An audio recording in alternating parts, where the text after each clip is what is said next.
Bueno, buenas noches a todos. Estamos a pocos días, a casi nada ya de Pesaj, de un nuevo Pesaj, un año más. Pero este año va a ser un Pesaj diferente por todo lo que venimos arrastrando en los últimos meses. Un sentimiento que es una mezcla, por un lado, de dolor, por lo que pasó el 7 de octubre. Por otro lado, lo que pasó ahora la semana pasada es también una sensación de fuerza, de alegría, en cierto modo, entre comillas, porque nunca es una alegría ser atacado y hacer una buena defensa, pero así como el ataque del 7 de octubre fue histórico, la defensa de ahora también fue histórica. Y en un momento se quedó en evidencia nuestra debilidad, ahora quedó en evidencia nuestra fuerza. Y eso es un tema que cuando lo volcamos a la noche del Pesaj, al Seder de Pesaj, sentimos que cuando nos vamos a sentar en la noche del Seder y vamos a hablar de Paró, que de hecho yo puse un tuit cuando pasó, dije, cuando hablaban que Irán estaba por atacar, hay un dicho en hebreo que dice, Abarnu et Paró, Nabor Gamete. ¿Sí o no, Marco? Lo superamos a Paró, vamos a superar también esto. Es decir, somos un pueblo que estamos acostumbrados a superar dificultades.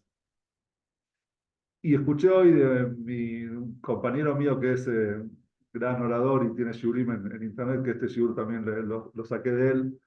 Él dice que algo cambió después del 7 de octubre y que quizás eso explica también el éxito de la defensa del último ataque de Israel. Y lo que cambió fue la unión de nuestro pueblo. A partir del 7 de octubre, nosotros nos dimos cuenta que no podemos estar separados, no podemos estar divididos. Tenemos que estar unidos.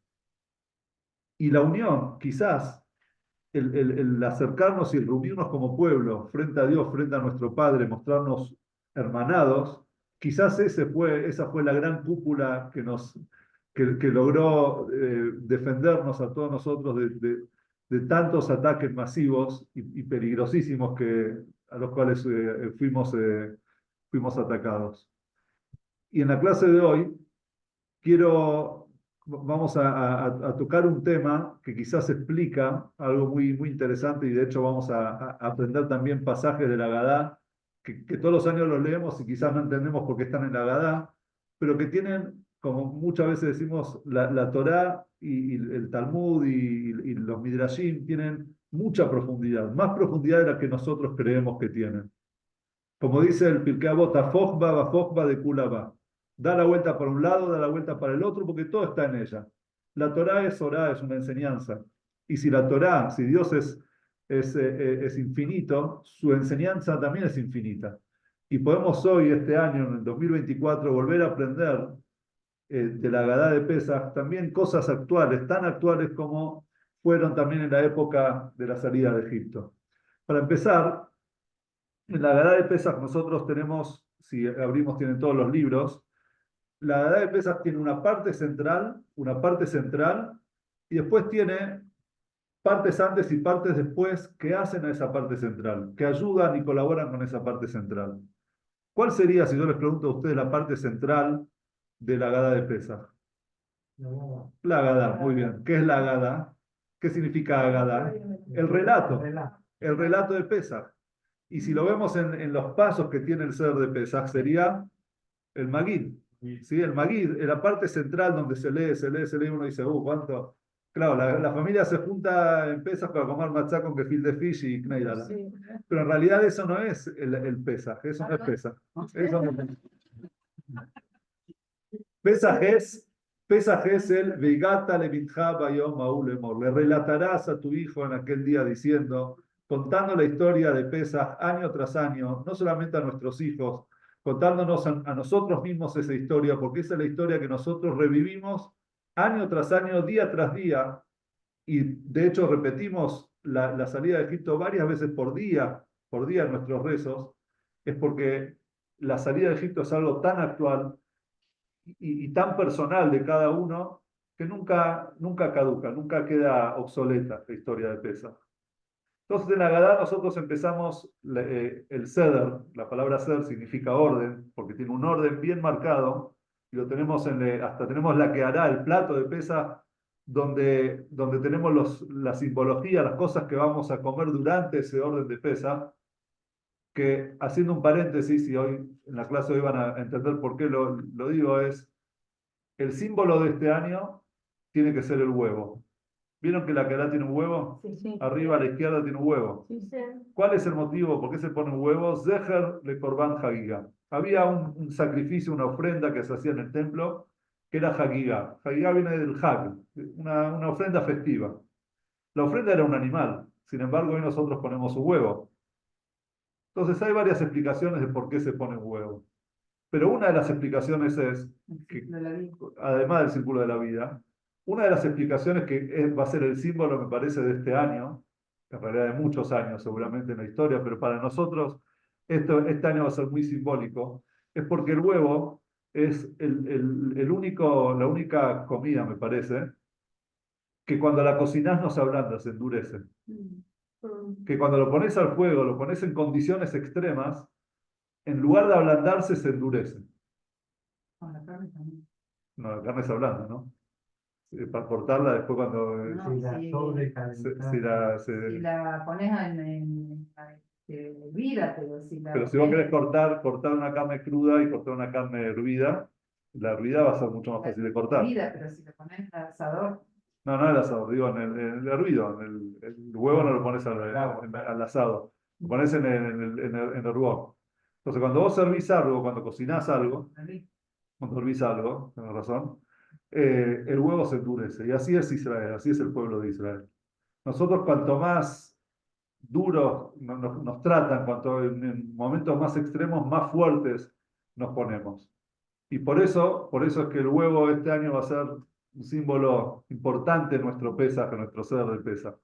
Pero después del Kadesh, del Kiddush que hacemos todas las festividades, Shabbat, etcétera, viene el Urjat, que nos lavamos las manos para comer el carpaz, que es la papa con agua y sal, algunos que le ponen apio, otros le ponen cebolla, cada uno con su costumbre, que eso mismo, el carpaz, ¿por qué está relacionado con la Agadá, con el Magid, con el relato?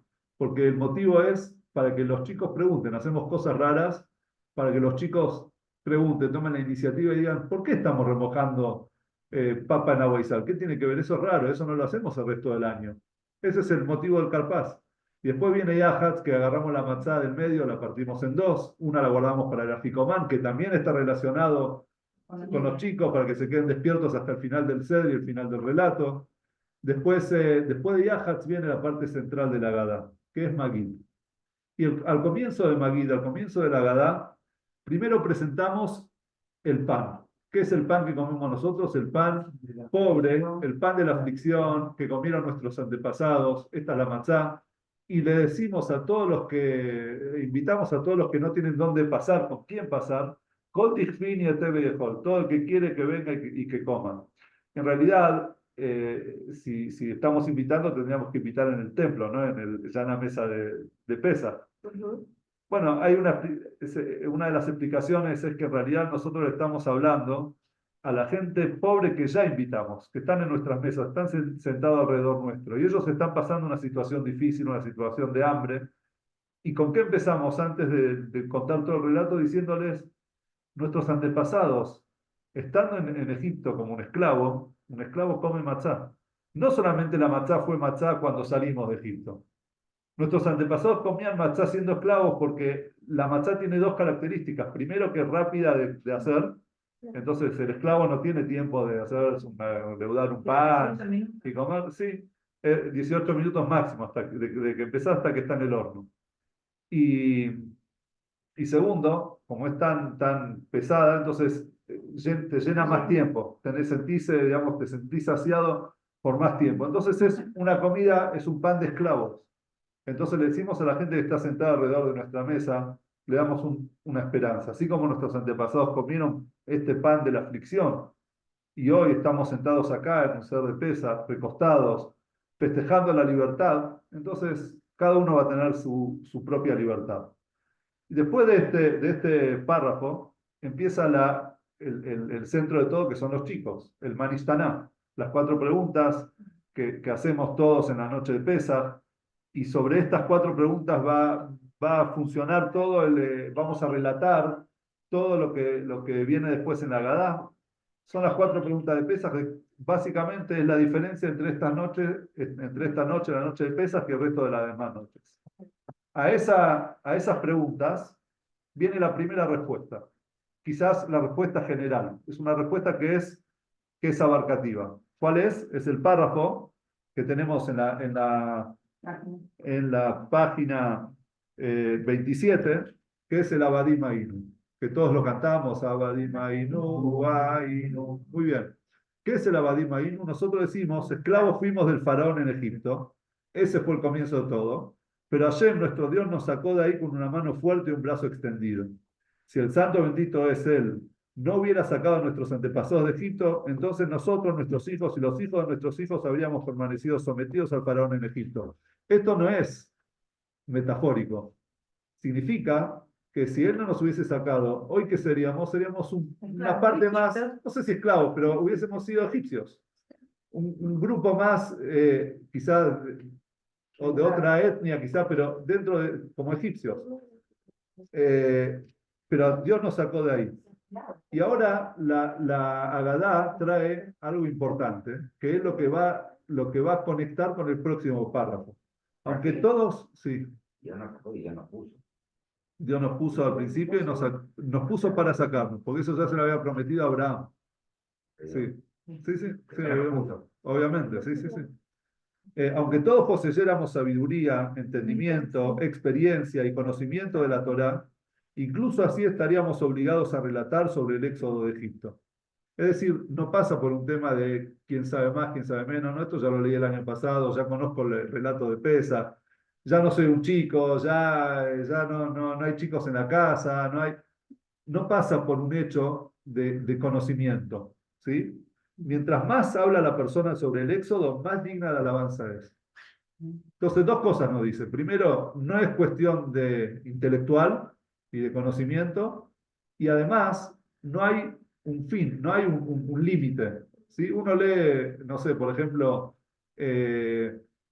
la Megilá de Purim, empieza y termina. Digamos, hay un principio y un fin. Acá te dice el relato de Pesaj, no es que vos empezás con la Agadá y terminaste y ya quedó ahí. La Agadá de Pesaj la podés seguir el tiempo que vos quieras, el relato, el vivenciar, el ver entre las letras, entre las palabras, entre los versículos, entre los renglones, qué explicación, qué es lo que a vos te habla, qué le habla a cada uno de la mesa. Yo cuando era chico, cada uno traía del colegio, de su moré, alguna explicación. Entonces todos queríamos participar y contar. Llegaba un momento de los grandes decían, bueno, ya está, no terminamos más, pero la idea es esa, la idea es que los chicos puedan participar y contar, y nosotros también, y vivenciar esa historia de Pesaj, ese magui de ese relato.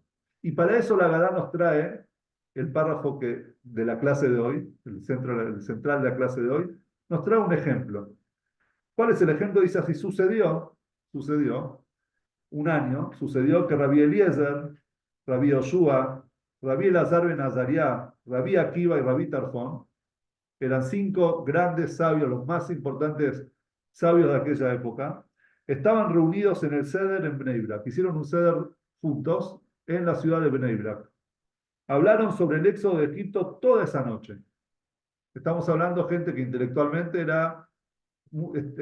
estaba mucho más capacitada y con mayores conocimientos que el resto de la gente. Sin embargo, ellos no dijeron, no, yo ya lo sé, el relato, listo, sigamos. No, estuvieron relatando, se sentaron a hacer el Seder de Pesaj y el relato duró toda la noche para mostrar, esto es una prueba de lo que dijo el párrafo anterior. Toda la noche, hasta que llegaron sus discípulos y les dijeron, maestros, maestros, maestros nuestros, ha llegado la hora de leer el Shema matutino. Ya llegó la hora de Shaharit, del rezo de la mañana. Todavía están sentados, toda la noche se habían quedado. ¿Cómo? No, quizás en medio de la cena, habrán comido matzá, pero el relato no significa que se frenaron en esto. De hecho, la Gadá que nosotros leemos, muchas partes son de eso que se habló ahí también. Entonces, esa es la historia que nos cuenta al principio de todo el Maguid. Y uno agarra este párrafo, y Seba me decía, ese párrafo no lo entendía, vos me dijiste el otro día. Es realmente un 3 párrafo, años, así que llevo hasta punto y lo leo Y y lo lees. paso porque no tiene nada que ver con nada. No tiene que ver. Bueno, Estoy primero, acá de otra parte. bueno, la primera relación es que en realidad viene a mostrarnos una prueba de que no, el relato no pasa por un tema de conocimiento y tampoco tiene un límite, no hay una cantidad de relatos, sino cuanto más mejor. Y eso nos lo mostraron estos grandes, 5 personajes grandes de la época del Talmud. Pero ahora si nosotros nos enfocamos primero en quiénes eran ellos, vamos, y por qué ese orden. Primero vamos a ver quién fue el anfitrión. Javier ese. ¿Vos decís que fue Rabbi Eliezer el anfitrión? No, no, dice Javier ese. No, bueno, pero ¿quién fue el anfitrión? ¿En la casa de quién se reunieron? Dice en Bnei Brak, una ciudad. ¿Quién vivía en Bnei Brak? Francisco de Black. Rabbi Akiva. Rabbi Akiva vivía en Bnei Brak. Rabbi Akiva era el Mara de Atra, como se dice, suele decir, ese sería el gran rabino de Bnei Brak. Después tenemos Rabbi Yoshua vivía en Kiin, en el norte. Rabbi Eliezer vivía en Lud. Es decir, el anfitrión, el dueño de casa, era Rabbi Akiva. Y ahora llama la atención porque Rabbi Akiva lo pone tercero en el medio y no lo pone primero, o sea, es el anfitrión de la casa. Estaba Rabbi Akiva, que era el dueño de casa, y el resto de los invitados. Segunda pregunta es, después vamos a ver que en realidad, perdón, cuarto estaba Rabbi Akiva, ¿no? Yo dije tercero, cuarto. Que el tercero, en realidad, era el principal. Rabbi Elazar ben Azariah, ese mismo día había sido nombrado, ahora vamos a contar la historia en el próximo párrafo, había sido nombrado líder del Sanedrín. Es decir, el rabino supremo del Sanedrín. El Sanedrín era la Corte Suprema, es decir, el juez mayor de la Corte Suprema. Ese mismo día. Y entonces, ¿por qué lo pone tercero? ¿No debería estar primero? Entonces vamos a ver una cosa. Entonces la Agadá, hay muchas Agadot con diferentes explicaciones. El Rebbe tiene una Agadá con sus explicaciones. Y él dice, primero, Rabbi Eliezer y Rabbi Yoshua eran los maestros de Rabbi Akiva. Al ser los maestros de Rabbi Akiva no lo van a poner después de Rabbi Akiva. Primero los maestros, Rabbi Yoshua y Rabbi Elazar ben Azariah. Después viene Rabbi Elazar ben Azariah, que él era digamos, el juez de la Corte Suprema, el líder del Sanedrín, pero él también era alumno, era discípulo de esos dos. Después viene Rabbi Akiva, y por último Rabbi Tarfón, que Rabbi Tarfón primero fue maestro de Rabbi Akiva y después fue alumno de Rabbi Akiva. Es decir, Rabbi Akiva lo superó en conocimiento y terminaron siendo compañeros de estudio.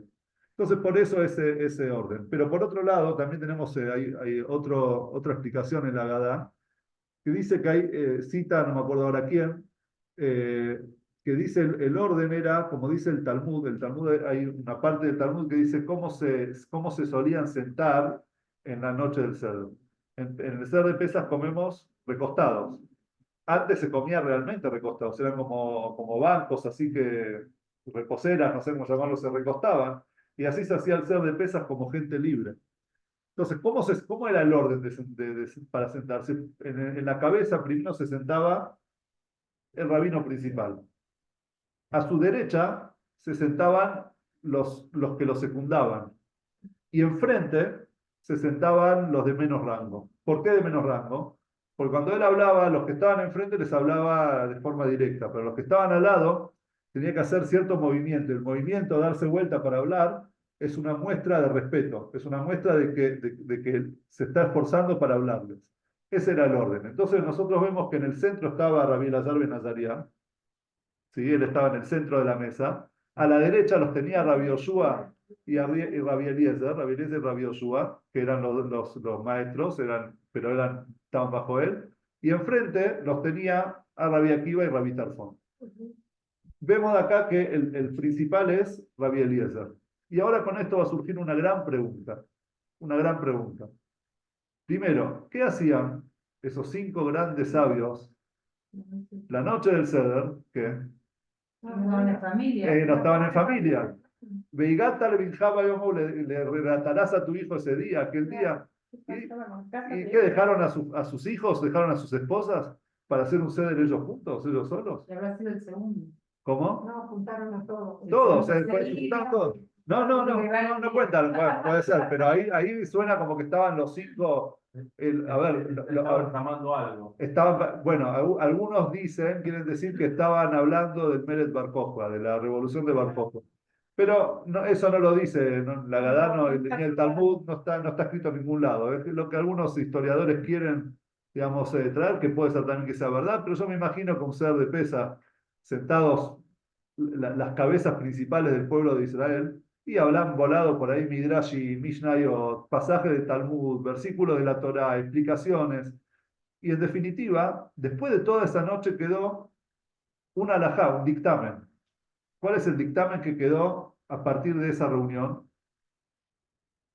Vamos a seguir en el próximo, pero no ahora, un minuto. En el próximo párrafo nos va a decir. Pero antes, quiero reforzar la pregunta, porque Rabbi Eliezer, el mismo Rabbi Elazar ben Azaria, perdón, no Rabbi Eliezer, Rabbi Elazar ben Azaria, él mismo, en otro pasaje del Talmud, cuentan que fue Rabbi Lai era un discípulo de él, fue una vez a verlo en una festividad. Y él le dice, ¿qué haces acá? ¿Vos no estás no te quedás en tu casa en la festividad? ¿Qué haces acá? ¿Cómo? Pero vine a ver a mi Rab. Entonces, ¿qué dijo él? Él dijo, admiro, o no es la palabra admiro, digamos, como aprecio a los haraganes, a los vagos del pueblo de Israel que se quedan en sus casas para las festividades. ¿Qué quiso decir con eso? Que aunque lo hagan por vagos, no porque no quieren venir a ver a su rabino, sino por el hecho que sean vagos, no quieren salir de sus casas, yo los alabo a ellos porque se quedan con sus familias en las festividades. Es decir, en otras palabras, le dijo a su alumno, a su discípulo Rabilai, vos no tenés que venir a verme en una festividad, vos tenés que estar con tu familia, con tu esposa, con tus hijos. Ellos son los principales, no tu maestro. ¿Eso quién lo dijo? Rabbi Elazar ben Azaria, el mismo que dejó a su familia y se fue a Bnei Brak a hacer un ser de pesas con Rabbi Akiva. Bueno, no importa. Bueno, pero no importa. O sea, estamos hablando de que digamos, él mismo dijo, él mismo habla de la importancia de hacerlo en familia. ¿Cómo? Congreso Rabin. Y hasta el Talmud dice que una vez él estuvo no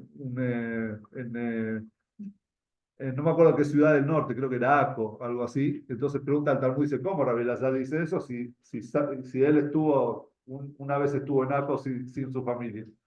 Dice, no, eso era Shabbat, no era festividad. Pero Shabbat tenés toda la semana, bueno, un Shabbat te fuiste. Pero las festividades están para estar en familia. Tienen que estar en familia. Entonces, ¿qué pasó? Que fueron todos a la casa de Rabbi Akiva. Y otra pregunta es, ¿por qué a lo de Rabbi Akiva? ¿Por qué no fueron los alumnos a la casa del maestro? ¿Por qué no fueron todos a lo de Rabbi Elazar ben Azaria? Y fue al revés. Rabbi Elazar ben Azaria fue a la casa de su discípulo Rabbi Akiva.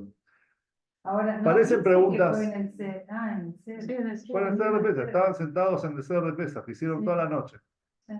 De toda esa noche, que había un montón toda la noche entera, ¿qué hablaron toda la noche? Del éxodo de Egipto. De fútbol, de Boca River, seguro que no hablaron. Lo que habrán hablado seguro, dice la Gadá, hablaron del relato de Pesach. Quiere decir que del relato de Pesach sacaron un montón de cosas. Sin embargo, en el próximo capítulo nosotros vemos acá lo que dijo, cómo vemos, nos damos cuenta que Rabbi Elazar ben Azaria era el central, era el más importante, porque dijo, Amar Rabbi Elazar ben Azaria. Y quiero decirles que, ahí dice, Rabbi Elazar ben Azaria dijo, ¿ven? En el Talmud hay una versión que dice, les dijo a ellos Rabbi Elazar ben Azaria. Les dijo a ellos, es como que conecta con el anterior. Es decir, estaban sentados toda la noche hasta que vinieron los alumnos y le dijeron, llegó el momento de Shaharit. Y que eso también es una pregunta, ¿no? Que vienen los alumnos, le dicen a los maestros, escuchame, ya llegó Shaharit, corten la charla, como ¿qué tiene esa historia? Y segundo, pero después dice Rabbi Elazar ben Azaria salió con una conclusión de esa charla.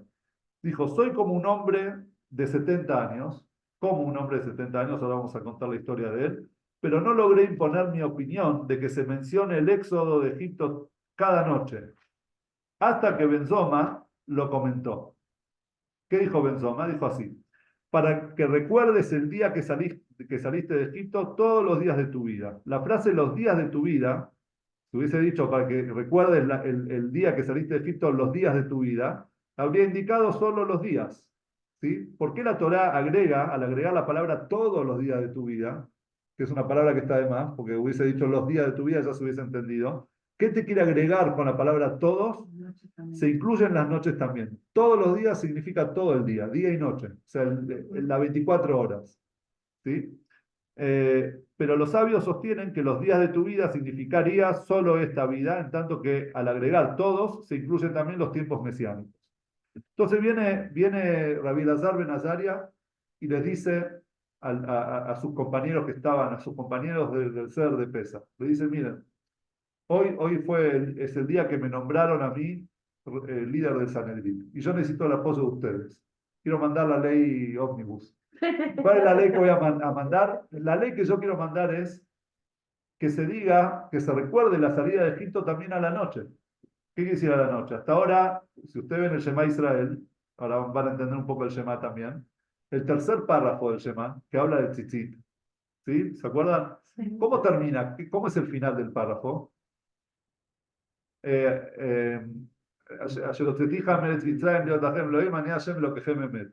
Pero bueno, habla de la salida de Egipto, ¿sí? Yo soy Dios que lo saqué de Egipto.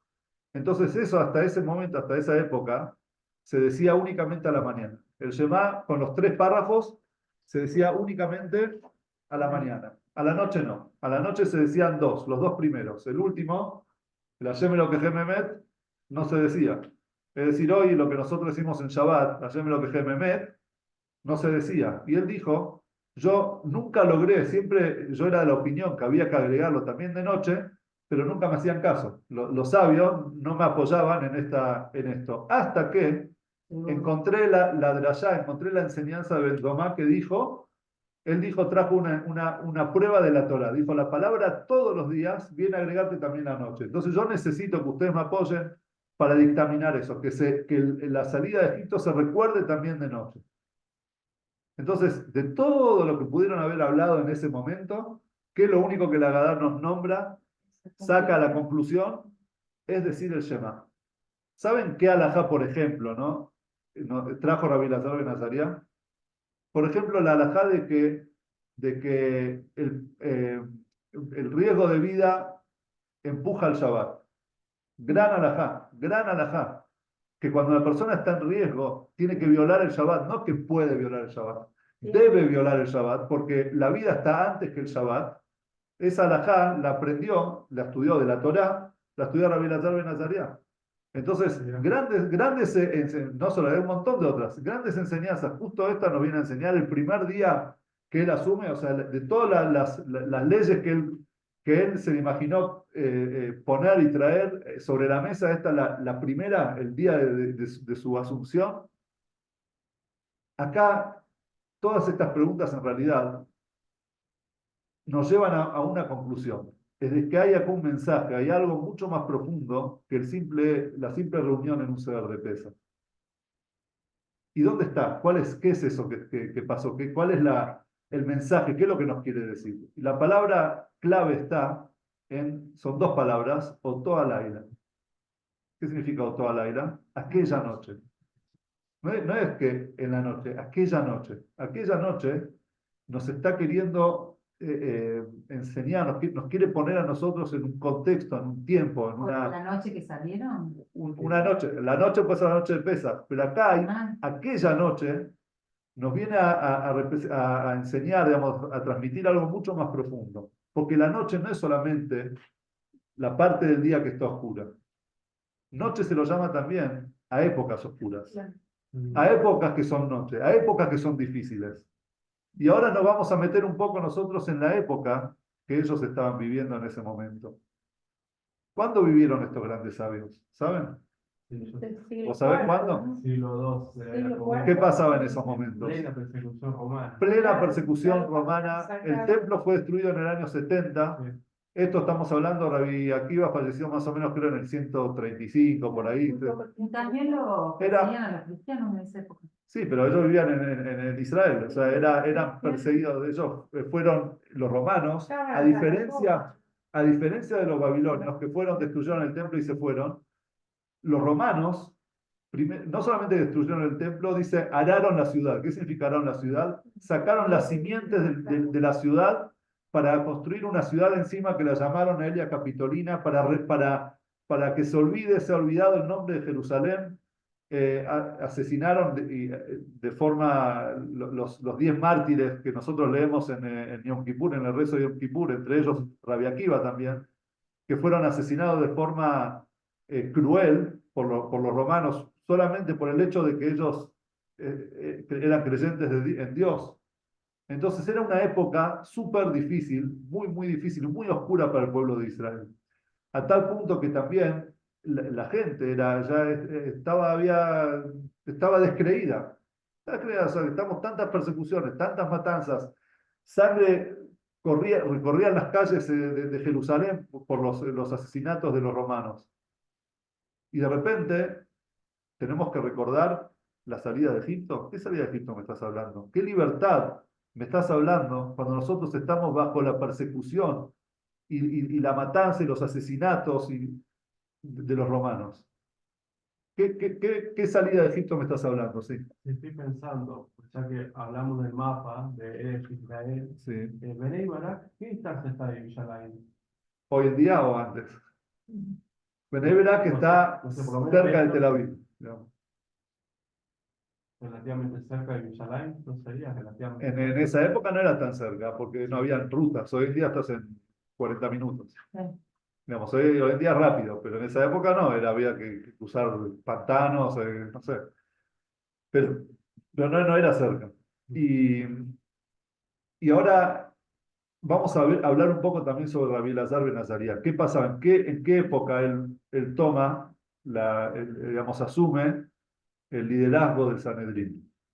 ¿A quién sucedió él? Él sucedió a uno de los más importantes también, grandes líderes del Sanedrín, que se llamó Rabán Gamliel. Rabán Gamliel, descendiente de Hillel Azaken, era de Hillel, ¿se acuerdan de Hillel y Shammai? Una persona súper importante, pero él era muy estricto. Él guió al pueblo con mano muy dura. Es decir, en esa época también, además de todas las persecuciones, había una guerra interna, sí, pero no rigidez con él, pero había una guerra interna, no guerra, pero una lucha interna dentro del pueblo judío entre los prusim y los tzdukim, los saduceos y los fariseos. Al punto tal que los saduceos se aliaron a los romanos y estaban. Bueno, era una época muy difícil para el pueblo también, para liderar al pueblo. Entonces, ¿qué dijo Rabán Gamliel? ¿Cómo lo lideraba? Dijo, acá no van a haber dos voces, no va a haber disenso. Acá lo que digo yo, lo que se dictamina en el Sanedrín, es lo que hay que hacer y punto. Y se acabó. Y de esa manera él dijo a la Yeshiva, al Bet Midrash, al lugar, la casa de estudio, vamos a poner un guardia en la puerta que no cualquiera va a entrar. Van a entrar únicamente aquellos que son sinceros de corazón, que son conocedores de la Torá. No es para cualquiera. No entra cualquiera. Entra únicamente Tojoque varón. Queremos que sean sinceros. Su interior sea igual que su exterior, que no sea afuera una cosa y por dentro otra. Es decir, era muy selectivo. Y cuenta la historia sobre Rabbi Yoshua, Rabbi Yoshua que estaba sentado, Rabbi Yoshua ben Hananiah, que estaba sentado en la noche del Seder, era un sabio también súper capacitado con una calidad de estudio y de aprendizaje muy importante, pero él discutía mucho con todos, entre ellos también con Rabán Gamliel. El Talmud nos cuenta de tres discusiones que él tuvo. Una creo que la conté, me parece, la semana pasada, sobre la de Rosh Hashanah y Yom Kippur, la de Yom Kippur, ¿se acuerdan? Sí. La discusión fue que él, antes no había un Lua, entonces se tomaba testimonio de los testigos que hayan visto el nacimiento de la luna, y el Sanedrín decía, este día fue Rosh Hodesh, y a partir de ahí empezaban a contar los días para saber cuándo iba a venir la próxima fiesta. Resulta que un mes vienen ¿cómo? Y bueno, ahí había dos. Tres lugares. No, pero habían dos cada mes tiene dos opciones. Puede ser que sea o de 29 o de 30 días. Entonces, bueno, si no se sabe, se hará, no sé. Y la cuestión es que él recibió testimonio de los testigos y dijo, este día es Rosh Hodesh. Pero resulta que según los cálculos y según lo que había visto Rabbi Yoshua, esos testigos fueron falsos testigos. Le habían mentido, digamos, engañaron a Rabban Gamliel. Pero ¿qué pasó? Ese mes no era un mes cualquiera, era el mes de Tishrei. ¿Qué festividad importante cae en Tishrei? Yom Kippur. Entonces, si Rosh Hodesh, si él dictaminó que tal día Rosh Hodesh, se cuentan 10 días, y a los 10 días hay que ayunar, Yom Kippur. Ahora, si Rabbi Yoshua dice, no estoy de acuerdo porque los testigos fueron falsos, entonces, según sus cálculos, Yom Kippur va a salir un día después, un día antes. Digamos, no va a coincidir en el mismo día. Entonces fue y dijo, él y otro más, eran dos rabinos, dijeron, no, Yom Kippur es al otro día. Entonces Rabban Gamliel escuchó eso y le ordenó, mandó a los sabios con un mensaje a ordenarle a él como cabecilla del Sanedrín, como cabeza del Sanedrín, que él venga y se presente frente a él en Yavne, el Sanedrín estaba en Yavne, frente a él con su bastón y con su billetera, es decir, con su bolsa de plata, de dinero. Es decir, que viole su Yom Kippur, el día de su Yom Kippur. De esa manera, Rabbi Yoshua, ¿qué hizo? Le dijeron, mirá, los sabios, hubo una discusión entre grandes sabios, le dijeron, mirá, Dios dijo que la última palabra, la Torah misma nos dice, Lo Vayamay, y la Torah no está en los cielos, la Torah está en la tierra.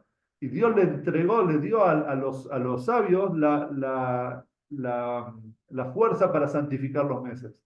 A Jodesh Hazé, Lahem, la semana pasada lo estudiamos esto. A Jodesh Hazé, Lahem Rosh Hodashim. Este mes será para ustedes Rosh Hodesh. ¿Qué quiere decir para ustedes? En manos de ustedes está santificar el mes. Así lo dice la Torá. Entonces le dijeron a Rabbi Yoshua, no importa si los testigos fueron falsos. Si el Betín santificó el mes, ya está santificado, ya está. La palabra del Betín es la que cuenta. ¿Qué hizo Rabbi Yoshua? Bajó la cabeza y fue hasta Yavne, como le había ordenado Rabban Gamliel. Esa era la fuerza que tenía Rabban Gamliel. No habían, si él dijo así se hacía. ¿Qué pasó? ¿Por qué se destituyó a Rabban Gamliel? Por una historia también con Rabbi Yoshua. Resulta que una vez entran, imagínense ustedes un lugar de estudio, todos grandes sabios del Talmud, no estamos hablando nosotros, grandes sabios del Talmud, de repente entra un alumno, un discípulo que él también, de mí quise decir. Entra un alumno y le pregunta a Rabbi Yoshua, el rezo de Arbit, el rezo de la noche, ¿es obligatorio o es optativo? Es decir, ¿es de la Torá o es optativo? Entonces Rabbi Yoshua le dijo, optativo. Bueno, al ratito entra Rabban Gamliel a la yeshiva y se acerca a este alumno y le dice, Rabban Gamliel, ¿el rezo de Arbit es optativo o es obligatorio? Rabban Gamliel dijo, obligatorio. Entonces dijo, ¿pero cómo? Rabbi Yoshua me dijo que es optativo. Dice, volvé a hacer la pregunta mañana cuando entren todos los sabios, cuando estén todos presentes, levantate y hacer la pregunta. Al otro día siguiente, entran todos los sabios ahí a la yeshiva, se para el alumno, dice, tengo una pregunta a Rabban Gamliel. ¿Arbit es optativo o es obligatorio? Viene Rabban Gamliel, dice, es obligatorio. ¿Y ustedes sabios hay alguno que diga que no es obligatorio? Entonces en ese momento Rabbi Yoshua, para no entrar en discusiones y no discutirle al líder, le dijo, no, o sea, estamos todos de acuerdo, o sea, no hay nadie que disputa con eso. Entonces Rabban Gamliel le dice, parate Rabbi Yoshua, usted piense que Rabbi Yoshua tenía cientos de alumnos, si no miles. O sea, no era un alumno, él era un profesor, o sea, él tenía sus seguidores, era un líder, era un rabino de todo el norte de Israel. Rabbi Yoshua, parate. Parate y van a atestiguar sobre vos. Es decir, le quiso decir, yo sé que vos dijiste que no, que es optativo. Entonces le hizo pararse. Rabbi Yoshua, sabiendo que ya sabe, dijo, sí, te voy a decir la verdad.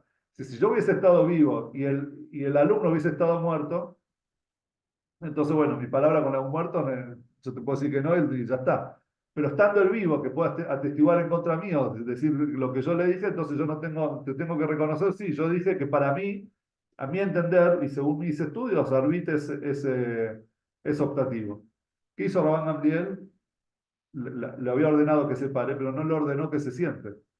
Entonces empezó a dictar la clase. Estaban todos sentados y Rabbi Yoshua parado. O sea, frente a todos los sabios. Y llegó un momento que los sabios, y eso había pasado, lo mismo había pasado exactamente en otra discusión de Rabbi Yoshua. Era la segunda vez que se lo hacía.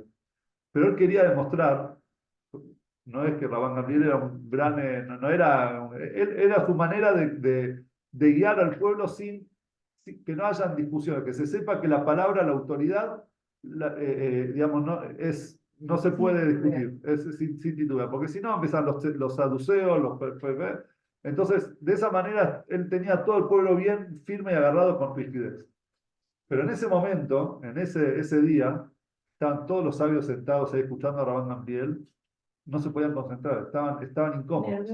Claro, están incómodos. Pobre Rabbi Yoshua, lo tiene paro por segunda vez. ¿Hasta cuándo empezaron a hablar entre ellos? Decir, ¿hasta cuándo lo va a hacer sufrir así? ¿Lo va a dejar en ridículo como ahora? Ya viene hace un montón, se la agarró con él, como diciendo, se la agarró con él. Entonces, entre los sabios dijeron, vamos a destituirlo.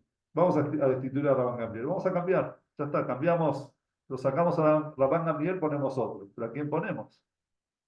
Entonces empezaron a tirar nombres. Si lo ponemos a Rabbi Yoshua, no, porque lo vamos a hacer sentir muy mal a Rabban Gamliel, porque, digamos que lo sacás a él y lo pones con el que se discutió. Y si, bueno, Rabbi Akiva, bueno, pero Rabbi Akiva era converso. Entonces dice, si Rabban Gamliel llega a tener, hay algo que se llama pedad, digamos, puede inconscientemente enojarse con Rabbi Akiva. Un tzadí como Rabban Gamliel le puede traer cosas malas a Rabbi Akiva. Y como él no tiene voz, no puede ampararse en sus antepasados que fueron líderes de Torá, que pueden decir, bueno, pero mi tatarabuelo era rabino, ¿vieron? Como hoy mucha gente dice. Entonces, tenemos miedo que le pase algo. Entonces, ¿a quién elegimos? Vamos a elegir a una persona que tenga muchas características. Y eligieron a Rabbi Elazar ben Azariah. Rabbi Elazar ben Azariah primero era 10ª generación de Ezra Sofer. Ezra Sofer fue el que volvió, Ezra el escriba que había vuelto en Shivat Zion cuando volvieron los judíos de Babilonia, del exilio de Babilonia y reconstruyeron el segundo templo. Él fue el líder del pueblo, quien los guió, los llevó a la tierra de Israel. Es decir, venía de una familia de la nobleza judía. Por otro lado, también era muy picante, muy filoso en sus pensamientos, que cualquier pregunta que Rabban Gamliel le podría llegar a hacer para ponerlo en ridículo, digamos, para decirle, ve que no sabe nada, él le podía contestar. O sea, era tan sabio, tan filoso en su mente, en sus estudios, que él tenía, digamos, argumentos para poder responderle también a Rabban Gamliel. Y por último, era una persona muy rica. ¿Y por qué? ¿Por qué tenía que ser rica? Porque el líder del pueblo muchas veces tenía que ir a Roma para hacer, digamos, contactos diplomáticos, hablar, etcétera. Y una persona que tiene que traer el pan a la casa y no puede darse el lujo de dejar todo e irse. Entonces, una persona que es rica, entonces se puede, claro, se puede ocupar de las necesidades del pueblo y no hace falta y digamos, no va a estar preocupado por su parnasá, por su sustento. Entonces lo eligieron a Rabbi Elazar ben Azariah. Le dijeron a Rabbi Elazar dijo, no sé, bueno, déjenme consultarlo con mi esposa. Bien, fue consulta con la esposa, porque en realidad, si él va a tomar un cargo así, ¿quién es la que más va a sufrir? La esposa, porque eso significa que va a tener que estar todo el tiempo atendiendo gente, entonces tiene que consultarlo con la esposa y además la esposa le va a dar una visión que quizás él no tiene. Le pregunta a la esposa y la esposa le dice, y mirá, le dice, si a vos te destituyen después como a Rabban Gamliel, entonces dijo, bueno, pero si a vos te dan para tomar de un vaso carísimo y después se te rompe, vas a dejar de tomarlo porque después se te va a romper, por lo menos disfrutó la única vez que podés, claro, el momento que estás tomando. Claro. Dice, tenés razón, le dice la esposa. Dice, bueno, pero te falta blancura en la barba. Es decir, era muy joven. Dice el Talmud, cuenta el Talmud en Brajot, que él tenía 18 años. Wow. Era un pibe, era un chico, jovencito, 18 años tenía. Entonces la esposa le dice, "Pero no te van a respetar si vos no tenés barba blanca, tenés barba negra". Entonces, tenés razón, le dijo. Entonces fue a dormir. Al día siguiente se levanta a la mañana y le salieron, vieron que ya las canas de dirigir a un pueblo, le salieron 18 mechones, digamos, de canas. Entonces, por eso él dice acá, en este capítulo, dice, yo tenía como 70 años, no tenía 70, como 70 años.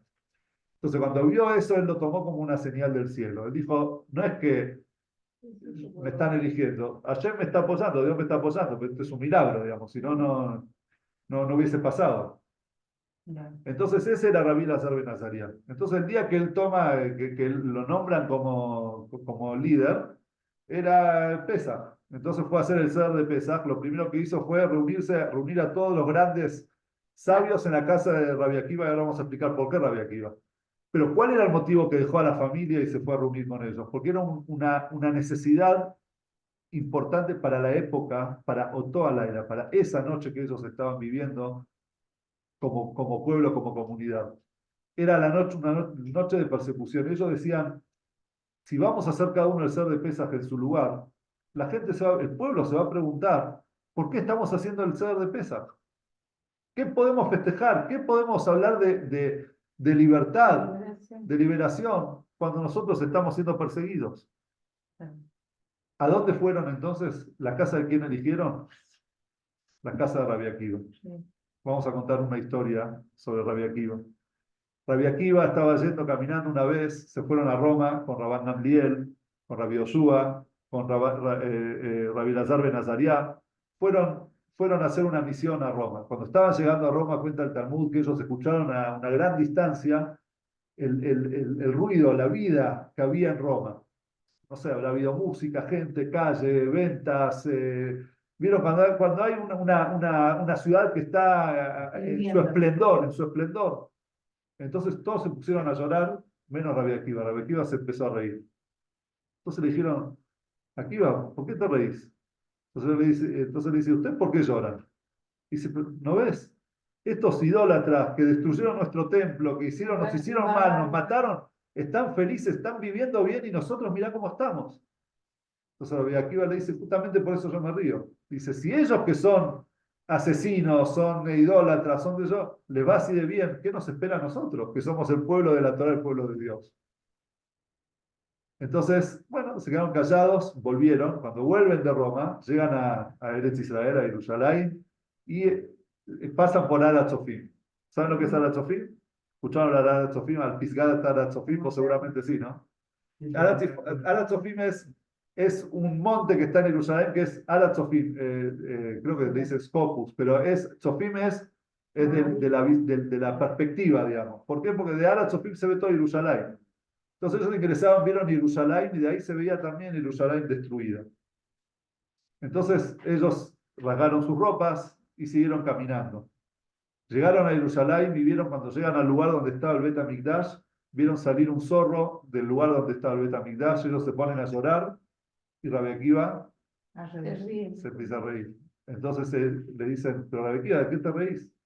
Entonces él les dice, ¿y ustedes por qué lloran? Vieron que el judío responde con una pregunta. Entonces le dicen, ¿cómo? Dice, el lugar más sagrado que el pueblo judío tiene, donde nosotros veníamos y nos reuníamos con Dios y todos en unidad, mirá, salen animales, un zorro está saliendo de ahí.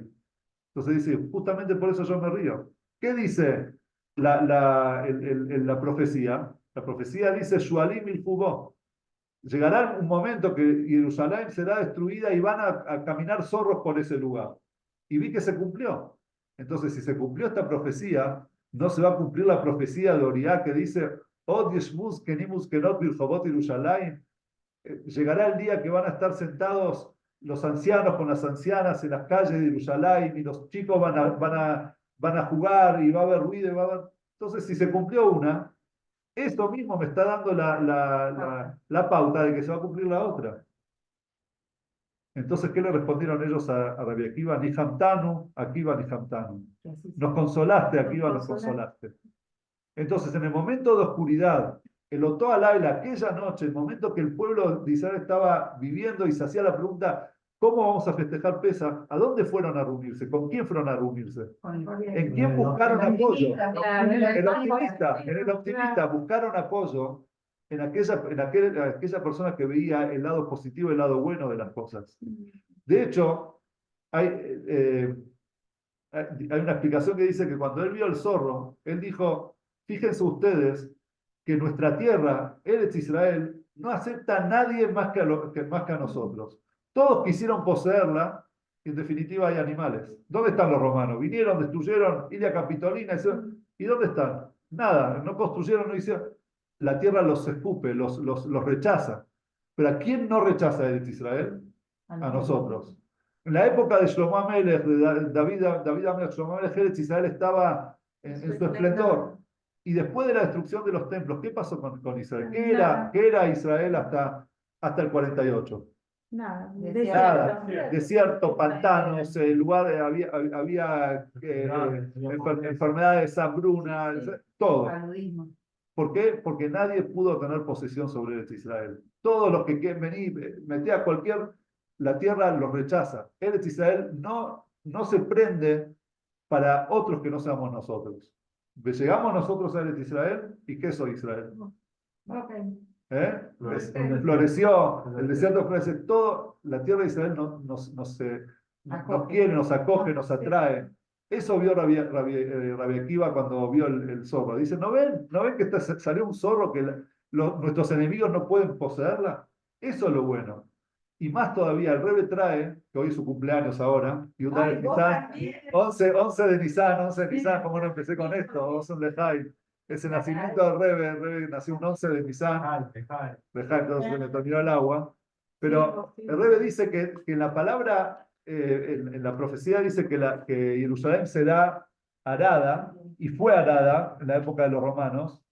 El Rebbe ve en eso también parte de la construcción, porque cuando uno ara, ¿por qué ara? Para Para sembrar, para sembrar. Entonces, uno puede ver el arado como destrucción o puede ver el arado como el principio de la reconstrucción, Claro, como el claro. principio de un nacimiento. Exacto.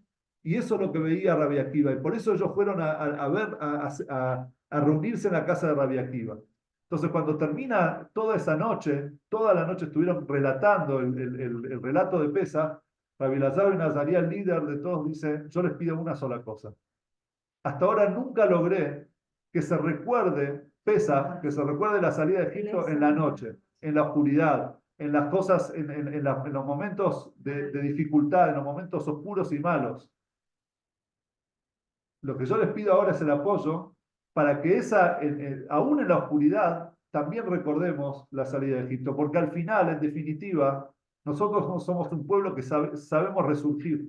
Vamos a salir adelante, van a venir tiempos mejores, vamos a ser un pueblo pujante, vamos a ser una nación fuerte y una nación en crecimiento. No va a seguir esto, no nos vamos a extinguir, porque así Hashem lo quiere, porque Dios nos eligió a nosotros como su pueblo y pueden decir lo que quieran, Dios no va a permitir que nosotros nos extingamos.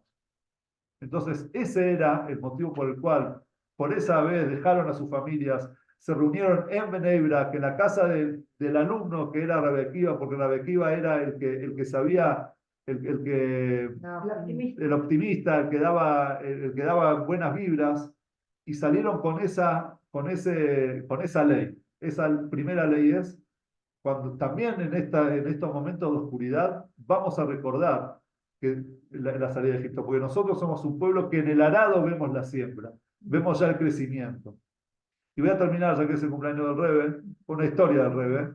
Una vez el Rebbe cuando estaba en la Rusia comunista, que estaba prohibido profesar el judaísmo, el Rebbe siempre tenía sus emisarios, digamos, sus espías, que iban y le traían información. Él había nacido ahí y él sabía la cantidad de judíos que habían en Rusia. Entre ellos había uno que se llamaba Gerson Bert Jacobson. Es el padre de Simon Jacobson, que hizo así una vida plena de sentido. Bueno, el papá de él era periodista. Tenía un diario en Yiddish y aparte era periodista del Idiota Cronot en Estados Unidos. Ujú. Los periodistas tenían credencial de periodista y podían entrar, tenían un permiso para viajar a Rusia, para entrar a Rusia. Entonces el Rebbe lo aprovechaba a él para que haga viajes durante el año como periodista y le mandaba cosas de Kedusham, Mezuzot, Tefilín, libros, las cosas que necesitaba mandar a Rusia. Y además, él cuando volvía le traía un informe de todo lo que había visto, recorría y veía comunidades. En el año 1971, él fue a lo del Rebbe, se quedó toda la noche hablando, llevándole el informe de lo que vio en Rusia, y se daba cuenta que cada cosa que le contaba, que eran todas malas, todas pálidas, el Rebbe se le caía la cara de tristeza, digamos, sentía como que cada cosa que contaba era un puñal. Al Shoijet de acá lo mandaron a Siberia, acá hay una familia que quedó huérfano de padre porque no sé qué lo mataron y quedó, no tienen cómo mantenerse, esta comunidad, este templo se cerró, allá tal cosa, y Todo pálido. todo es pálida. Entonces de repente, cuando llegó la mañana, empezó a entrar por la ventana un rayito de sol, digamos, la luz del sol. Entonces el rey se levantó, abrió las cortinas y dijo, un nuevo día empezó. Un nuevo día empieza. Se vio la cara de repente y dijo, bueno, todo esto, todas estas cosas malas que me estás contando, van a ser el impulsor para algo nuevo, para algo positivo, para un crecimiento. Y por eso digo que este Pesaj, cuando nos sentemos y veamos el huevo en la que hará de Pesaj, pensemos que así es el pueblo de Israel, así somos nosotros. En las adversidades somos más duros, más fuertes. Y Besat Hashem, que así sea, que con esta unión y con estos milagros, porque fueron milagros lo que pasó en la semana pasada, fueron milagros, con estos milagros que son, estoy seguro que son gracias a la unión que nosotros tenemos, que lo sepamos hacer valer, que sigamos unidos y que este sea el comienzo, ya fue el comienzo, pero que sigan cosas buenas, buenas noticias, seguridad, paz, bienestar, y que Besat Hashem podamos salir en el mes de Nisan, también de nuestro exilio actual con la llegada del Mashiach. Amén. Amén. Bien, Muy bueno, gracias, muy bueno. Qué lindo, claro.